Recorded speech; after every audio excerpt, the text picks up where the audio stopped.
What if the person sitting beside you on your daily commute was silently fighting for her life? What if one small act, one choice, meant the difference between tragedy and hope? Most people would look away.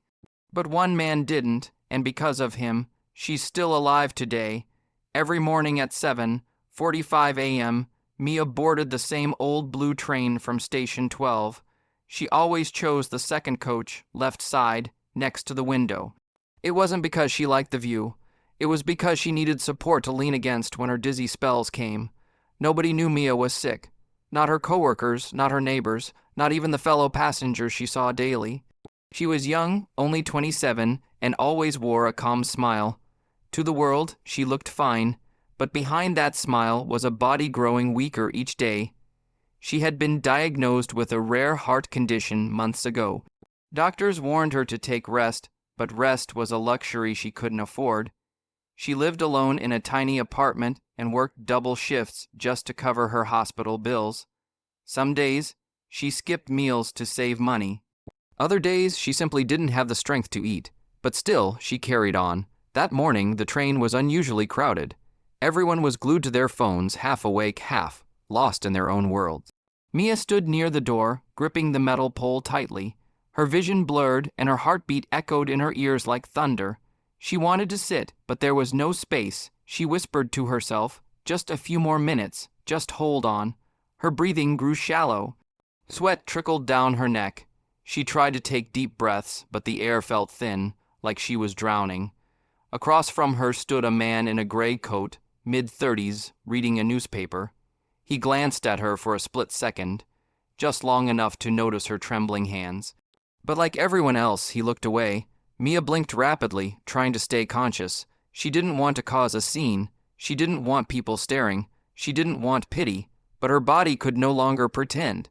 And as the train shook slightly on the tracks, Mia's fingers slipped from the pole, her knees buckled, her vision went dark, and she collapsed to the floor. The sound of her fall echoed through the coach, but for a moment, nobody reacted. Some passengers pulled their bags away annoyed. Others stared, confused, unsure whether it was real or just someone overacting. One woman whispered, "Maybe she's drunk." A teenager laughed softly, recording on his phone. The man in the gray coat froze, his eyes widened, his newspaper falling from his hand. Mia lay motionless, her breathing faint, almost invisible. But while most just watched, nobody moved. Seconds passed like hours. Her lips turned pale. Her hands twitched weakly, as if begging for help no one was willing to give. That's when the man in the gray coat stepped forward. "Call an ambulance," he shouted, his voice breaking the silence. No one moved. Annoyed, he knelt beside her, gently lifting her head.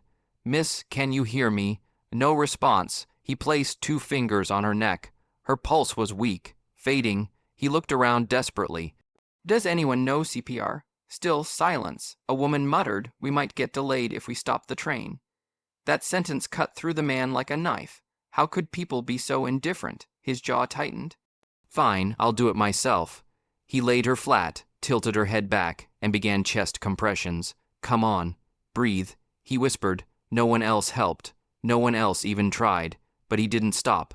30 compressions. 2 breaths again, again. His hands trembled, sweat dripping from his forehead. But he kept going, finally. Mia gasped a weak, trembling breath. Her eyes fluttered open. She looked confused. Terrified, but alive. The man let out a shaky breath of relief, his hands still trembling. The train finally stopped. Medical staff rushed in. As they carried her away on a stretcher, Mia's eyes searched the coach.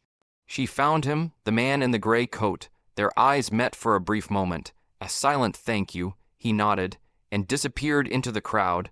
Days later, Mia lay in a hospital bed, recovering slowly. The doctors told her something that sent chills down her spine. If he hadn't acted immediately, you wouldn't be here today. Tears filled her eyes. She didn't even know his name. How could a stranger care more about her life than the people around them? She couldn't rest until she found him. So she wrote a letter and asked the hospital to share her story with the local news. She didn't expect much, but the next morning, her story went viral. Unknown hero saves woman on train. People began searching for him. Some claimed to have seen him before. Others shared comments of guilt, wishing they had helped too. Then, 3 days later, the hospital door creaked open. It was him, the man in the gray coat.